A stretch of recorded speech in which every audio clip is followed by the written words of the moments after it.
It took 9 years later for me to truly, because of circumstances in life, right? To truly, and I believed that he died on the cross for me. I believed that, I would share, my testimony, but in the first few weeks, months, first 6 months, it was very difficult because I didn't forgive myself. Words fall short, but I am sure there'll never be anyone like you. You're strong like your father, even when you were scared. When I was in trouble, you never left me there. And you love like your mother, like there's nothing to lose. You're an unsung hero, so I sing this song for you. Hello, everyone, and welcome to another episode of Unsung Heroes. I am your host, Rianne Haff. Please help me welcome to the show today, Pastor Jeremiah and Geneva Wacker. Welcome, guys. Say hi to the audience. Hey. What's going on, family? Can one of you please briefly share with our audience where you currently are pastoring and what God is doing with you? Right now, so I'm Jeremiah, my wife Geneva. We are currently in the city of San Salvador in Central America, El Salvador. And in about 1 week, we're going to be hitting our 1 year mark being here. Nice. So what's something exciting that's happened in the last week for you guys? Last week was our first Easter. So that was just kind of finding out culturally what the people are like, what they do, what they're used to. We're really excited to be able to do communion. And so as an evangelist, we didn't always get to do communion together. So that was really cool. Nice. Yeah. But yeah, so in the last couple of months, we've just, we had a invasion team, a medical team come from Santa Monica in February, and about 1,000 people that got seen at community that we minister to and in our church. That's awesome. And we had revival during the night, medical during the day.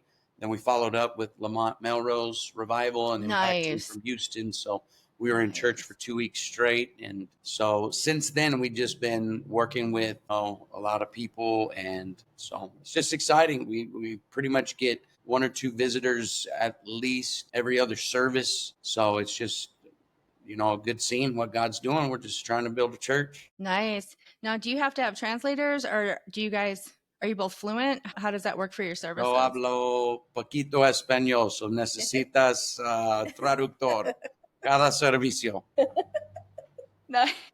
Nice. I appreciate that. Thank you. Pastor Jeremiah, I don't want to keep you long because I know you probably have things to do, but I do, as we do with every Unsung Heroes, I love to have the husbands come on and share with our audience why their wives are an unsung hero to them in their ministry. Because we often, we see the husbands up preaching, they give their testimonies at conference, and but there's a whole side behind that they wouldn't be able to do that if they didn't have their wife supporting them. And I think sometimes it's just nice to hear it when you're a wife, because we do what we do because we love Jesus and we love our families, but sometimes it's nice to hear it. So if you would share with our audience, why is Geneva an unsung hero to you in your life and your ministry? An unsung hero, I think, because when I think of my wife, I kind of compare her a little bit to somebody like Nelda Mitchell. And I don't know if Nelda ever said that she wasn't called to be a pastor's wife.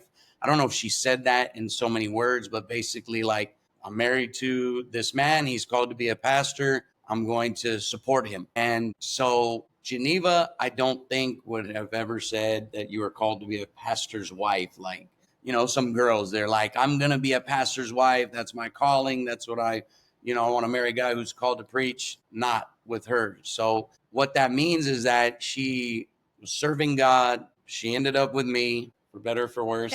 And I was called to preach. And she's a little bit more on an introverted side. And, 25 years ago when we started pastoring, there wasn't a lot of, it wasn't the internet and all the information about, introverts and extroverts. And so we didn't really understand how come our personalities were so different. And so an unsung hero is because for so long she felt like it was not her calling or outside of the box for her personality, or it was outside of her comfort zone being a pastor's wife. And especially with kind of a higher intensity guy like me, or I'm very personable. I love talking to people, making new friends, try to remember people's names. So we go to conference, and it was never like super comfortable for her to be in a spotlight. And she just never quit. She never gave up. I don't know how much she's going to share herself, but there was a breakthrough moment. I remember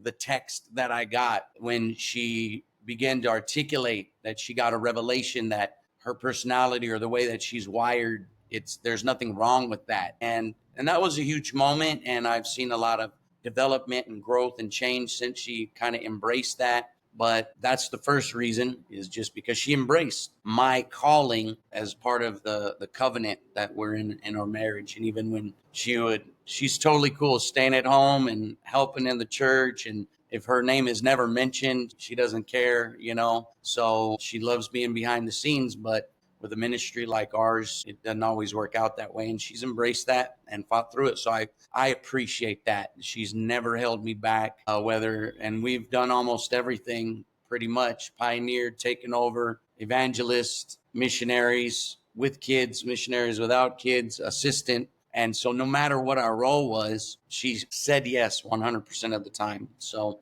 that's huge for me. I count that a major blessing. The other thing is that in the midst of learning how to pastor and raise a family and grow in a marriage, we had some really hard times, that we went through trying to navigate all of that. And in the midst of it, she always grew as a mother, always grew as a wife, a helpmeet, and just the way that she raised our kids through the turmoil, through the changes. We've never lived in the same place more than 5 years. Mm-hmm. And we've done that once in the beginning of our ministry, but that included door directors sent out, pioneer, and being assistants. So the scene changed, but we're at least in the same city for that 5 years. But then after that, we've just moved all the time. And so she's always been adaptable, flexible. And when it came to raising our kids, she always kept it together, And the third reason that I consider her a hero in my eyes is because the topic of standards comes up, and convictions is another word. And, some people, as they go along and life begins to happen, and it's real easy when you're a new couple or a new pastor or a new convert to say, these are all the things that we believe in, and you're holding the line as far as convictions. But then you have to start dealing with, how does that apply in different situations of life when family issues come up? And so we've made some adjustments, and we've re-articulated, but our core convictions have really stayed the same, and what Pastor Mitchell handed on to us, what Pastor Ruby handed on, what the Austin church, what we embraced as new converts in our church in Austin, Texas. Not everybody held on to those when you had to apply it to certain difficult situations in life. I don't know if all that makes sense, but there's a lot of things in the world and in life that change as you grow older. Yeah. When we made a decision to hold on to certain convictions, sometimes we came under scrutiny, or maybe we didn't even articulate it very well. So we looked like we were being harsh, or, we had to navigate those things. And she's never wavered. And we hold on to core convictions today that we raised our kids with over the last 25 years. And that means a lot to us. Not that we're not flexible and not, all of that. We try to be, but at the end of the day, we knew that abandoning the convictions wasn't the answer. Right. Maybe articulating it or applying it. All those things are difficult, I think. But even when we seemed like we were the ones that were too much or too radical, we had conversations, we made decisions, and she's always held her ground. even when it was unpopular. And so that means a lot to me. So just what she's done for the calling that God's placed on our family, and how she raised our kids, and how she's always been consistent in her love for God and willingness to obey and sacrifice and make changes, and her convictions just as a Christian, but also in the leadership role that we function in. It means a lot to me. So yeah. I appreciate that. Thank you. Well, we'll release you to go do whatever it is that you need to do today, and we're going to jump into Geneva's story. All right. Don't tell any secrets about me. We'll edit them out. Go. Thank you. All right, Geneva. Well, if we can, I'd like to jump into your story. Just if you want to start with where you are from and what your early days in life were like. I'm from Austin, Texas, and I grew up, backtrack a little bit. My mom and my dad had there's a lot of stories, but pretty much she had a one-night stand. I got pregnant, he left. And so I grew up with a single mom, and she just, obviously not saved. It was not a Christian home. She had lots of men. She had a lot of insecurities, She had her own struggles and things that she was battling with. And because of that, there were just different men in the house. I grew up watching her get beat up by men, drug abuse, alcohol abuse, addictions of all kinds. And by the time I was I remember it as a very little girl, kindergarten, first grade, and watching all of that and experiencing fear and insecurity, and just I was very timid, very shy because of everything that I saw as a little girl. And she met a man that everyone thought was a great guy. He had a job, he had a car, he had a house, he was respectful, and we ended up moving with him, and he ended up being the complete opposite. The house was not his. It belonged to his parents. He did have a job, but he never kept one for long just because of his own drug addiction and alcoholism. And by the time I would say fourth grade on to seventh grade, when someone is drunk and on alcohol and on not alcohol, but on drugs and stuff, they don't know what they're doing. They're not thinking clearly, right? Like you do dumb things, you act a certain way that you normally wouldn't act when you're sober. But I knew what was going to happen on the weekends, and it was always a fight. There was always a fight involved. There was always domestic violence with my mother, or fighting with other people, and then I knew that things were going to happen once everybody was knocked out, to me. And so that happened for 3 years straight, fourth grade on to seventh grade, there was just so much violation that would happen. And that kind of you're a little girl, right? You're a little girl, you don't have a father. So there's already that insecurity and that right. Just thing that you have on you, and then this is happening to you with the man that your mother loves, right? And I was in school, I was very shy, not very many friends, just to myself, hated attention, hated when the teacher asked me to answer a question that I didn't know the answer to, and then you get laughed at, and just the whole thing, right? But the really sad part of that story is that my mom knew. She knew everything that was going on. She knew. And because of that rejection on top of everything else that I was feeling was just kind of like the sucker punch, wow, yeah. And at that time, I didn't really know how to articulate that. I didn't know how to think, my mom's not protecting me. I was little. I didn't know. But as I grew older, we moved back to Austin because we lived outside of Austin. We moved back to Austin. Because his parents kicked us out of the property because there was always drinking and fighting and all that. And so we moved back and we lived with my grandparents. So at this point, my mom had now 5 kids. It was me and then my brother, the second one. We both have different dads. And then the 3 younger ones are from him. Mm-hmm. And we moved with my grandparents. So we all 7 of us lived in the living room, the floor. And even there, it's my grandparents' house, yes, but, aunts and uncles lived there and cousins. And, it was basically like a party pad, on weekends especially, or the family would get together and it was just a whole nother, celebration of what, I don't know, but, alcohol and drugs and just fighting and just the whole thing. And so by the time I hit 7th grade, at that point, I was just, everything that I held in, like, because I held everything in, like nobody knew aside from my mother. No one else in our family knew what was going on, what had happened when we lived out of Austin. Nobody knew.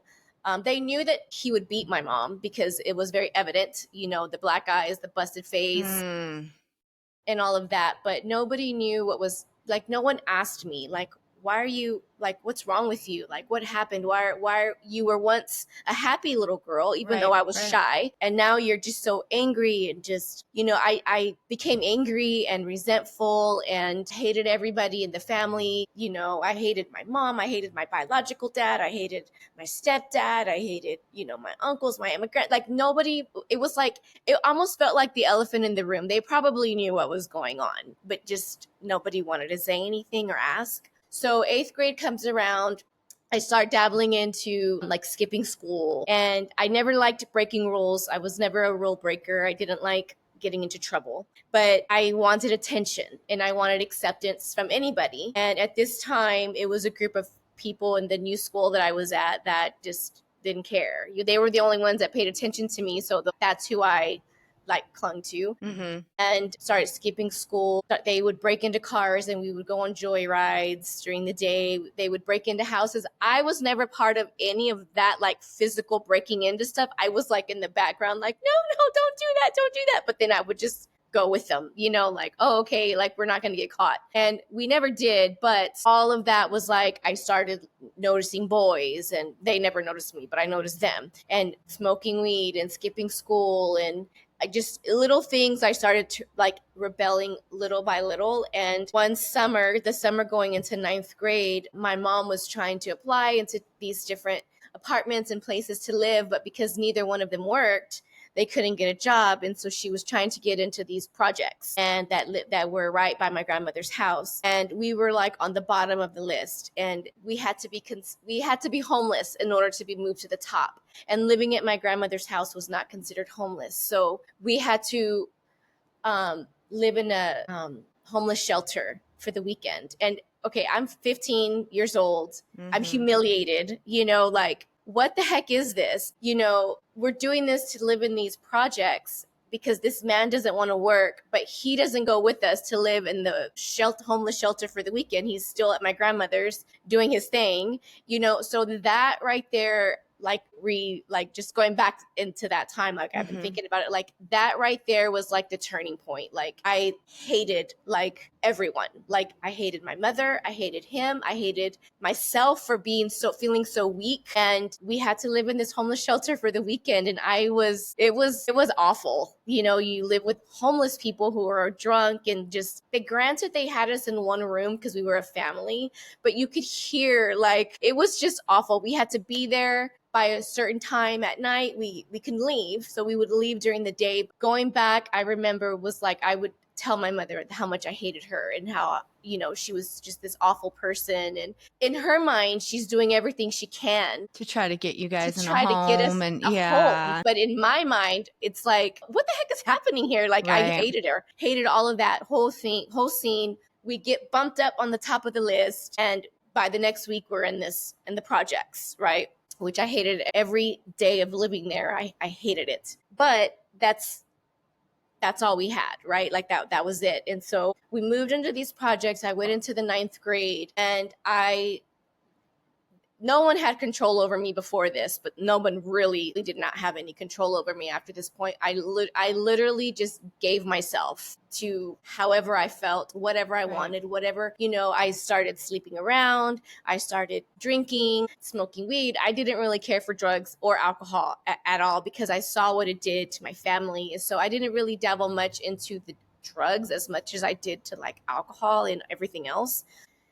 Got caught shoplifting with my friends. We ended up in jail. Like I was 17. We were all 17 except for one. She was 16. So she went to juvenile a couple hours and was out. We went to downtown jail with the crazy people, and we were there overnight. It was the worst experience I ever had in my life. I've never shoplifted again, but it was awful. And, after that, I just, skipped school, would go to school. I had one teacher in school who did everything she could to she just had a heart for me. She had a heart for me, and she knew, she grew up in the same area that I did. So she knew what it was, not in the same projects, but the neighborhood. So she knew the hardship that came with that, but she made it out. She was a teacher, and so she tried so hard to help me, to encourage me, to get me involved with things at school. My mom or stepdad didn't have a car, so I had to take the city bus, everywhere. And unless I needed something for school, then this particular teacher, Miss Hernandez, she would help me. She would drop me off. She would pick me up. She did everything. She was not a Christian, but she did try. So throughout high school, I gave myself to that high school life, and I was never happy. I was always just empty and just looking for something, looking for acceptance, looking for love, looking for just anything to get out of that house. I just did not want to be home. I didn't want to be home. I didn't want to be around that, because although the physical violations stopped, but there were still comments made, and still looks, and still threats. And by the time I graduated high school. I don't know how that happened, but I did. Once my junior and senior year, at that point, my mom, all this time, she never had a job my whole life. She's never had a job my whole life. Up to 18 with her was, government assistance, anything free that we can get. There's nothing wrong with that. Some people need it, but on the other hand, there was no effort to even trying to get a job. Dependence was, a thing there. And my stepdad would work here and there, and, all the food stamps they would get sold to drugs and alcohol. We didn't have the basic things that we needed, just because it was just traded or sold for drugs, but by my junior year, my mom has passed away now, but I think that she saw what was happening to me, what I was I was not doing anything good for myself. I was literally following the cycle. I hated my mother so much. I did not want to be like her, but I was becoming her, I was repeating the cycles. I was, with different guys. A couple of them were a little physical abusive, not extreme, but enough to be whoa, I was drinking, dabbling into a little bit of the weed and stuff, and sleeping around different guys. I hated that. I didn't want to be that. I didn't want to repeat that, but that was all I knew. I didn't know anything else. I did not know. I had a couple of friends who had the mom and dad, and they had the good life, and I loved being at their house and being with them, but I never thought, I didn't have dreams or a goal for myself. Life after high school, I don't know what I'm going to do. I don't know. I worked at Albertsons. I don't know if you remember Albertsons. Yes. I remember worked at Albertsons. That was my first job as a bagger. And then I was at Sonic. Those were my two jobs. That's all the history I have. And I had no other experience. But after graduation, 2 weeks after graduation, a friend of mine from high school moved in the mid of our senior year. She moved to another school, and she got saved at the door in Austin. And the end of our senior year, she would call me, and you need to come to church. I want you to come visit my church, and you need a man of God. And I'm like, what the heck is a man of God? And what is, you're weird. I don't want to go to your church. You're scaring me. And so I would just put her off for about 3 months. I would put her off. And finally she called me on a Saturday, and she was like, please just come to church with me tomorrow. And I won't ask you anymore. Just come tomorrow. And, this was 2 weeks after we graduated. And in that 2 weeks, I didn't hear from any of my friends from school. I didn't have a car, so it's not like I could just get in my car and go wherever. I literally was just home. What am I going to do with myself? I'm just here at home. Don't know what to do. I don't know. We don't have money. We don't have income. We don't have a car. We don't have anyone in our family to tell me, hey, let's enroll you at a community college, or let's to kind of set you up with goals. Right. There was really no one. I had one cousin who maybe she tried, but I was not listening. But so my friend, her name was Debbie, and she was like, just come with me to church tomorrow. We'll pick you up. and we'll take you to lunch afterwards. And so I just basically was like, well, I have plans to go out tonight, but if I don't go, I'll go with you, but I won't, but don't ask me anymore if I go. So she's like, okay, fine. Well, guess what? I got stood up. Like, no one came and picked me up. I was calling people desperately, like, you're supposed to be here and get me out of this, right? Like, I need to get out, and I don't want to be here because I don't want to go to church tomorrow. And this girl has changed so much. Like, she literally changed, like, from dramatically, like, she got converted. Right. Like, she scared me. Like, it scared me. Did not know. I didn't want that. I didn't want to change. And so she calls the next morning, and I ended up going, but she was like, and don't wear any of your hoochie clothes, and don't wear, because there's women of God and they're going to rebuke you. And I'm like, what does that even mean? What is rebuke? I don't understand your language. And she was like, just wear decent clothes. Just wear decent clothes. That's so I'm funny. like, That's okay. funny. That reminds me of a story when we were in our church in Fullerton years ago. We were working a lot with the local like Hispanic gang there, and some of the guys were coming in and getting saved. Well, obviously, if they're coming in, the girls are going to be coming in too. So I had these 3 girls that I was just, was really working with, teenage girls. They were like from the streets. So they were going to come to church Sunday morning. They had come to some of our Saturday things and stuff. And so they said, we want to dress up for church. I'm like, well, you don't have to. You can, you don't have, but however you want to come, just we'll be happy to have you. So they dressed up what they thought was dress up clothes, which was like, short skirts and like crop top shirts and like high heels like this. And, that was back in like the Chola days, so they had their, their dark. And I mean, they came walking in, and I remember like, one of the brothers in the church was like, you need to talk to them. You need to talk to them. And I'm like, hey, listen, they're in church. This is their first time walking through the door. Let's have some grace and some Holy Ghost. Yeah. Because God works those things out. But yeah, like to them, they got dressed up for church. They weren't trying to be, they were like, these are our best clothes. We put on a dress, like a skirt for church, Funny. Yeah. So I ended up going, she picked me up with one of the other girls in the church, Angela, which is Chris Energy's wife now. And And so they pick me up, and there's 2 sisters in the car. They're new converts as well. And I am like quiet. I'm not talking. Because really, like in reality, I'm not a loudmouth. Even in my sinner days, I wasn't the loudest one. I wasn't even the craziest one. I was just the follower, whatever they would, do it, I would do it, but they would do it fearless. I would do it full of fear and anxiety and like, oh my gosh, I don't know, I don't want to do this, but I'm going to do it anyway. But so I went to church, and I freaked out. I was like, this is weird. Why is the song service leader crying? I thought he was crying. He was sweating. I thought he was crying. Is he crying? Like, why is he crying? He was sweating. He's being touched I'm like, by everybody.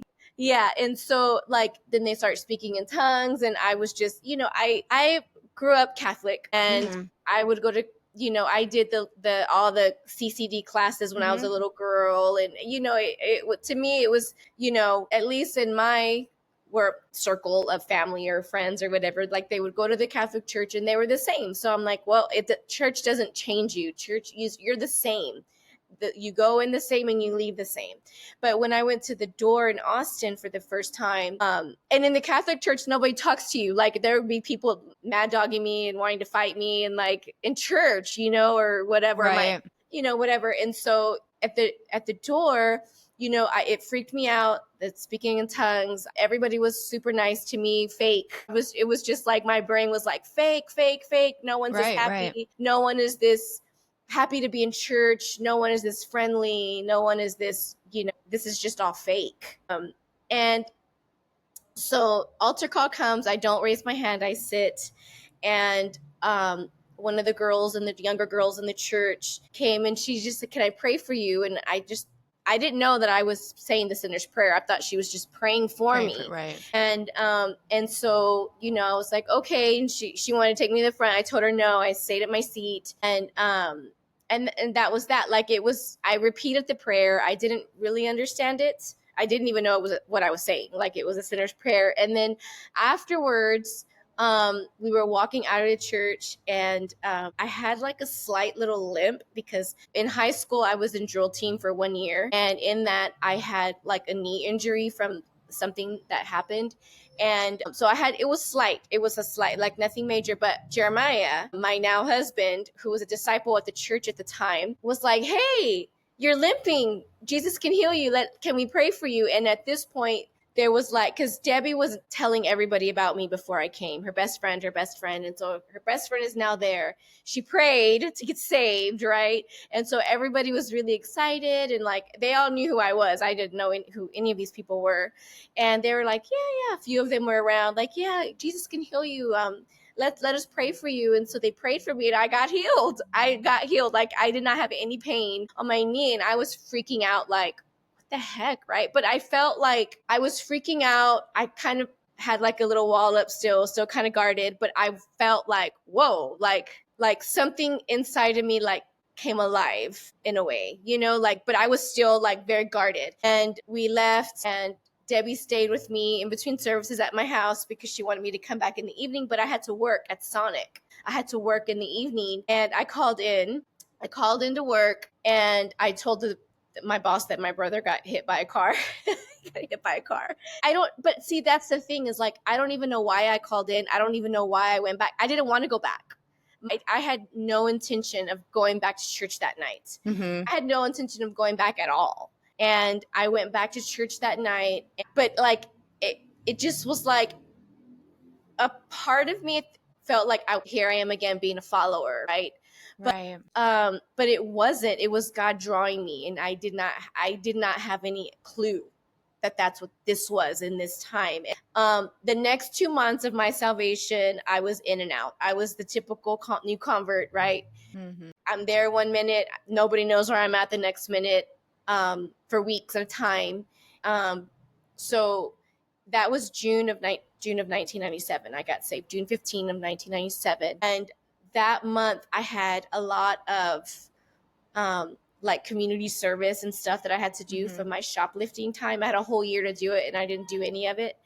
And so I had a whole month. So in that time, I was really focused on that, like all of the community service, and then the theft class that I had to take, and like paying all this stuff off. But in that time, I was doing community service at a rec center, and I met some friends. And so it was kind of like this pool, like church friends, and then these new friends that I met that were older, that had cars, that had a life. They worked there. I was the community service girl. They actually like were trainers, and they worked at this rec center. And so I spent a lot of my time with them, and going to 6th Street, a big thing in Austin, them getting me into clubs. Well, I was already 18 at the time, so they didn't have to get me in. But so anyway, so like, it was like this pool for the next 2 months, and they would call my house. We didn't have phones at the time, we had pagers, and they would call my mom's house, and I was never there. She would lie for me when I was there. And finally my mom was like, I can't lie to these people anymore. Like, you need to decide what you're going to do. Are you going to go to church with them or not? And if you're not, tell them, because I'm not doing this for you anymore. And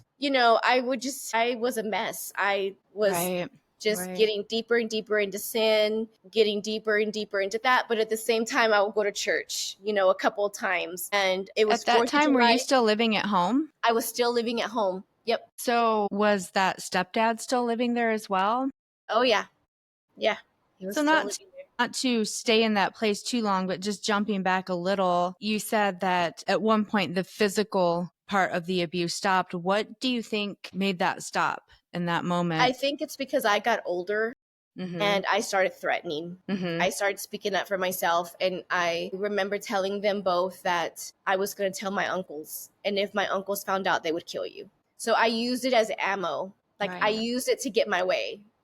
At this point, I was older. I fought back. I spoke up. I didn't cower in my room because the anger and the rage just started. It was working with me, for me at this time. And that's what I would, if you don't let me go out, I'm telling my uncles, And how was it for your younger siblings in the house? Was it a different experience for them? I think it was, as far as that goes, but they still watched the abuse. They still saw a lot of, my siblings don't know what happened to me.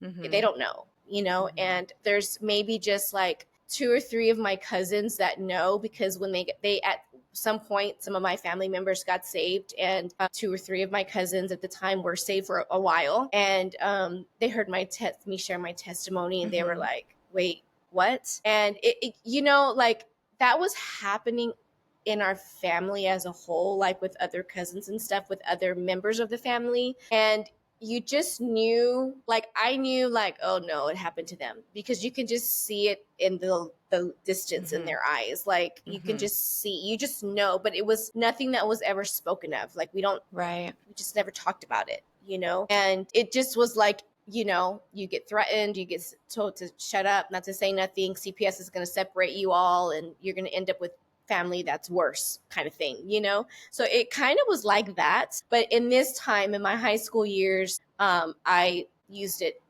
against them, and so there was one point I remember I wanted to go out. My mom was telling me no, and I brought it up again, and my stepdad was like, let her go, because he kind of chilled. He kind of stopped. He kind of chilled out after a while. Like, okay, this girl's serious, like, she means it. She's going to tell her uncles, and they would have killed him.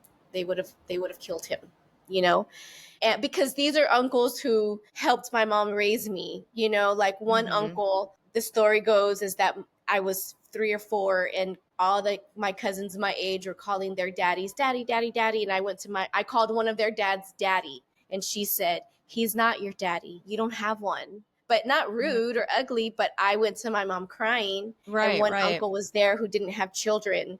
And he was like, you can call me daddy. You can call me daddy. And so from that point, my uncle Jesse was my daddy. Like he gave me away. He walked me down the aisle when I got married.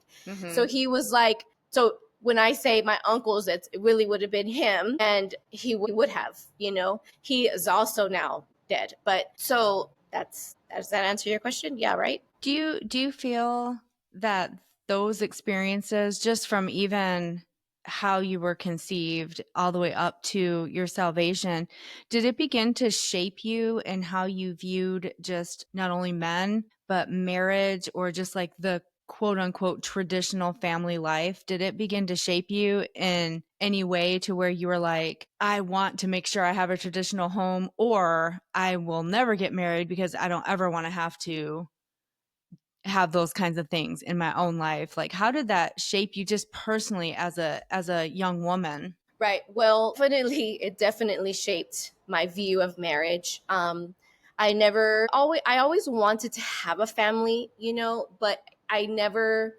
well, first of all, I never wanted to end up with a white guy. Okay. Because my biological father was white. Right.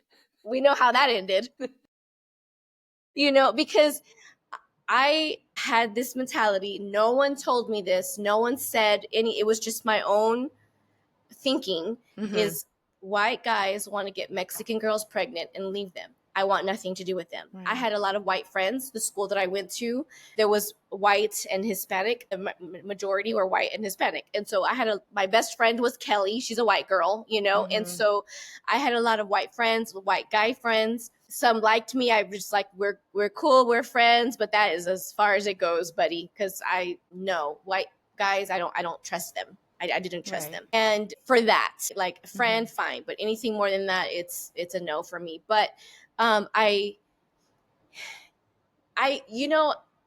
blocked all of that out. Like I blocked out ever, having a family. I blocked out ever being, with one person, faithful, committed couple, married or not. Like I literally just ruled it out. Like it just was never going to happen, As a little girl, I dreamed of having a mom and a dad. And, we all know that it's, movies and TV shows are not real. But for my little girl mind, like the Brady Bunch was like the family, like that was my favorite show. One, because they were it was like problem solving. They worked together. They loved each other. The mom, the dad, the dog, the family, they fought, but they worked it out. And, but that got flushed very quickly after, because I did it. It was, nothing is real, like going to church. This isn't even real. This is fake, because no one is this happy, and I didn't foresee me ever getting married. It was never talked about. I never thought about it once my childhood was violated, Right. It just was never like and it was that something I never thought about again. I didn't want to, because I didn't want to get let down, like my mom, like she was with this man, like, and he didn't want to marry her. He didn't. So to me, it was like, it's just it. Like, it's just what it is. Like my aunts and uncles, not many of them were ever married. There was abuse in the relationships. Mhm.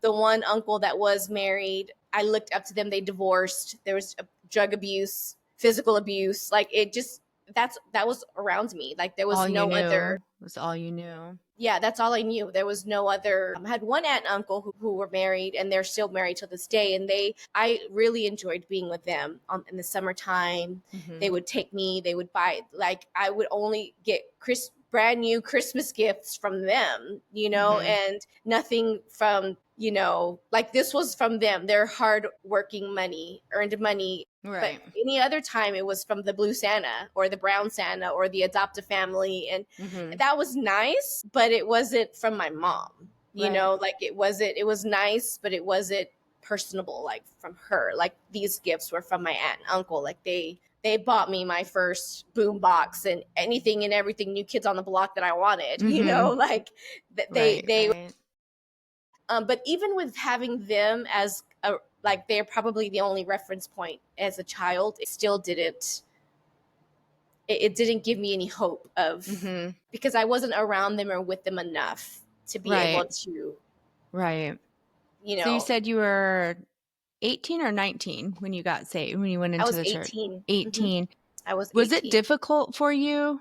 I was 18 as well when I got saved. Was it difficult for you to trust Jesus It because was very of difficult. the just the way that your childhood was, not only, with not only with your stepdad, but with your mom as well? Was it difficult for you to just really trust, like, Jesus Christ loves me and is there for me and will never leave me or forsake me? Was that a hard thing for you to kind of work through in your first few years of salvation? It was very hard. It was very hard because, and even it was hard for me to trust my pastor. He was a white Mhm. man too, Mhm. and to me, God is a white man at that time, right? Like, he's Right. just like, here, I'm surrounded by white men now, like, Mhm. and it was very difficult to truly believe that Jesus loved me for me. And it actually, and this is like, I was going to get into this later, but it took 9 years later for me Mhm. to truly, because of circumstances in life, right? Like, to Right. truly, and I believed that he died on the cross for me. I believed that, I would share my testimony. But in the first few weeks, months, first 6 months, it was very difficult because I didn't forgive myself. Mhm. I blamed a lot of it on myself, of like, I didn't fight enough when I was younger. It could have stopped if I would have just spoken up, or if I wasn't a coward and, kept it to myself, or I could have fought back. I waited too long to fight back. But, through sermons, through, my friends in the church. So, well, we have to push pause because I moved out. I moved out 2 months after I got saved. Mhm. And that's when I moved out of the house, because me and my mom were fighting and we fought all the time. But this time, I don't even remember what it was for. It wasn't even it wasn't because I wanted to go sin. At this point, I was wanting to go. I was leading more towards church and Mhm. going church and stuff. And so I literally paged my sister-in-law now. I paged Jeremiah. I paged Angela. No, just them, because they were the youth at the time in the church, right? Like, there was really not many other solid, Mhm. on fire. There was more new converts than there were solid young people How in the big church. was the church at the time when you got I saved? think it was like 60 people maybe at the Mhm. time. You got saved in 97? Huh? So how long which you obviously, we know you ended up marrying Jeremiah, but how long was he in the church before you came in? He was in that church, in that location, I think 2 years before I Mhm. went. I think 2 years, 2 to 3 years before I went. So when did you, in your first few months of salvation, when did you make that decision where you kind of, we all come to that point where we're like, this is what I'm going to do? and something shifts in our commitment level. And, we kind of just make that commitment, like, this is my life. How did that happen? Yep. When did that happen for you? It happened when my mom and I were fighting, and I paged them to come pick me up. That was when you made that decision, like, this is when what I I'm made going to the do. decision. I got to get out of here. If I'm going to do anything for God, like if I'm going to go to church and if I'm really going to do this, I can't do it living here. I can't live here. I literally had to cut everyone out of my life. And I didn't have a lot of friends at this point because my high school friends, they were doing their thing. Mm-hmm. But the new group of friends that I found post high school, I just literally cut them all out. Like I literally packed my bags. They all came to pick me up from church. I moved in with them. And that's when I started pursuing God more. I started allowing God, I'm listening to the preaching and actually soaking it in and receiving it, applying it to my life, changed my looks, changed my environment, my pager number, right. I was just all in, and my family was not happy. Like my grandparents were not happy. My mom, I think she was fine with it because it was peace in the home, right? Because I wasn't there fighting with everybody and mad at everybody. And that's when I prayed in June, I never prayed, I never raised my hand as a backslider. I don't remember ever raising my hand as a backslider in those few months of being in and out. I don't remember ever praying again. I just went in and I just went in. I just went full on. Right. I enrolled in a school, like a little, for a medical assistant, to be a medical assistant. Mm-hmm. It's not a charter school. What are those? Technical school, a technical school. And it was right next door to the church, same shopping center. So that helped get my mind on my future, as just a person, not just a Christian. This is my new life as a Christian, but now I have a goal, Was that kind of the first time in your life that you had plans for the future? Like I had maybe a hope of I'm going to be different and I'm going to do things different in my life. Was that kind of like your turning point? Yep. It was my turning point. Absolutely. Mm-hmm. I had no plans before.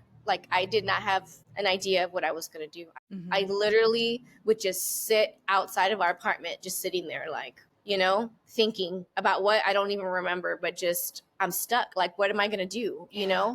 There's no out. There's no out. And, it's a lie from hell, obviously, because there is an out. Yeah. Right? I don't know. Right when you said that, it just, it made my heart just hurt for my city here. How many people right now are sitting on their front porch or in their apartment steps, just miserable, Yeah. It's man, we've just got to reach people. We've got to reach people because how many Genevas are sitting out there? How many Ryans are sitting out there? You know what I mean?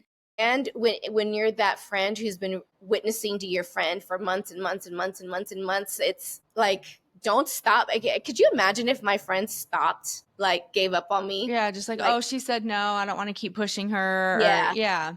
Yep. Yeah. She was very persistent.